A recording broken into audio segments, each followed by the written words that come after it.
Olá, meus caros. Eu quero voltar a um assunto que a gente já falou algumas vezes aqui, que é a questão do ganho de capital em operações imobiliárias. Ganho de capital em operações imobiliárias para as pessoas físicas, né? Então esse assunto está voltado para o imposto de renda da pessoa física. Ele acontece quando determinada pessoa tem um imóvel e vende aquele imóvel para outra pessoa por um preço maior do que o custo de aquisição que ele teve naquele imóvel. Até estou gravando esse vídeo porque eu recebi uma mensagem, vou até mandar um abraço para ele, do Carlos Rocha. O Carlos Rocha fala que ele é lá de Fortaleza, no Ceará. Obrigado, viu, Carlos, por assistir os vídeos. Inclusive o Carlos conta aqui na mensagem que ele me mandou que ele comprou o livro Assim Nasce Uma Empresa. Vou aproveitar, deixa para fazer uma propaganda. Felipe, bota o site aqui para gente. Olha, se você se interessa pelo livro que eu escrevi, visita lá. É www.assimnasceumaempresa, tudo junto, .com.br. Lá você pode conhecer um pouco mais do vídeo e, se tiver coragem, que nem o Carlos Rocha teve aqui, pode até comprar o vídeo também. Obrigado, viu, Carlos? Mas vamos lá, o Carlos faz a seguinte pergunta, com relação a ganho de capital e custos de aquisição em imóveis. O que é custo de aquisição? Como o custo de aquisição pode ser abatido de um eventual ganho de capital que eu venha apurar na venda de um imóvel? Que tipos de atividades podem ser consideradas como custo de aquisição? Tá bom, Carlos, pergunta bem interessante. Vamos lá, então o que acontece com relação à questão do ganho de capital? Funciona assim, imaginem que num determinado ano, vamos supor, no ano 2000, eu fui lá e comprei um apartamento qualquer. Paguei à vista e paguei naquele apartamento R$200 mil. Pronto, no primeiro momento, este é o meu custo de aquisição. Ao longo do tempo, com o tempo passando, ocorrem dois fenômenos separados. O primeiro fenômeno, que no Brasil é uma verdade muito grande, é a questão da valorização do mercado imobiliário.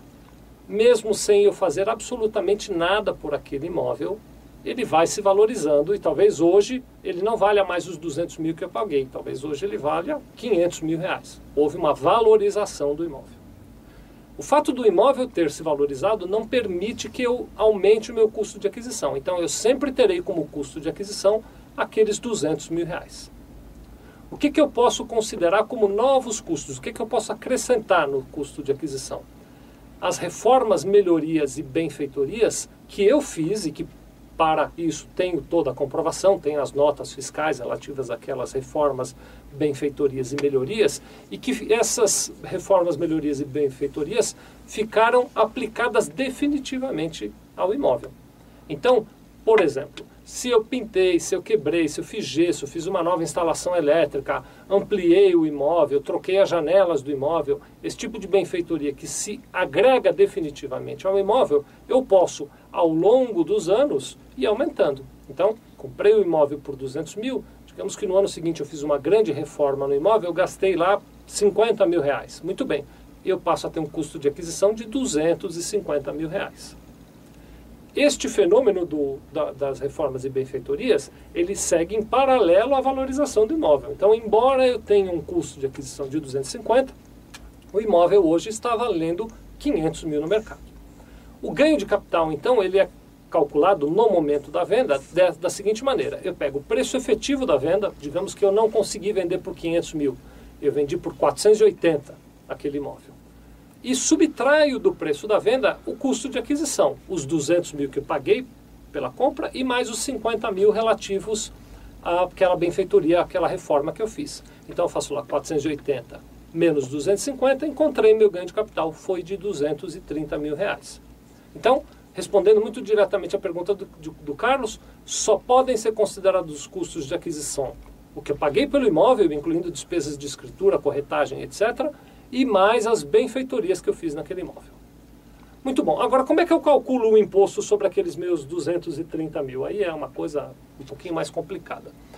Existem dois itens que você precisa ter em mente. Primeiro, existe uma tabela de redução do imposto. Para cada ano que você fica com o imóvel, você tem uma redução do imposto a pagar. Esta tabela, ela vale para os imóveis adquiridos de 1983 para trás. Os imóveis adquiridos de 1984 para frente não se aplicam nesta tabela.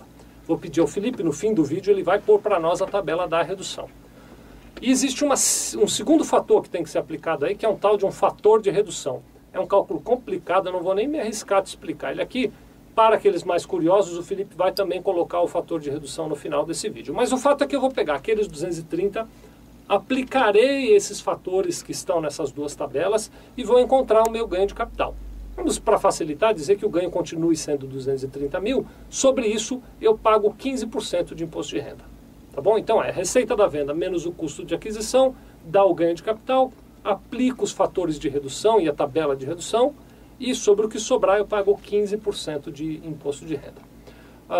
Existe uma coisa interessante ainda que eu quero lembrar a vocês, é que existem algumas operações de vendas de imóvel que são isentas do imposto sobre ganho de capital. Deixa eu te contar quais são. A primeira delas é aquela operação na qual você vende um imóvel e no prazo de até 180 dias compra um outro imóvel do mesmo valor. Então, vendi meu imóvel por 480 mil, eu tive lá um ganho de capital, mas se eu vou daqui até no máximo 180 dias comprar outro imóvel, também de 480 mil, eu não pago imposto nenhum. Lembrando que isso só pode ser feito por cada contribuinte uma vez a cada 5 anos. Outra hipótese, se é meu único imóvel, eu não possuo absolutamente nenhum outro imóvel, e o preço de venda dele foi inferior a 440 mil, mesmo que eu tenha ganho de capital, independente do que eu vá fazer com o dinheiro, eu também não pago imposto nenhum. E a terceira hipótese de isenção é, se for um imóvel muito simples e eu vendi esse imóvel por menos de 35 mil reais, eu também não pago imposto absolutamente nenhum. Então essas são as hipóteses de isenção, tá bom? Espero que tenha ficado claro. Muito obrigado.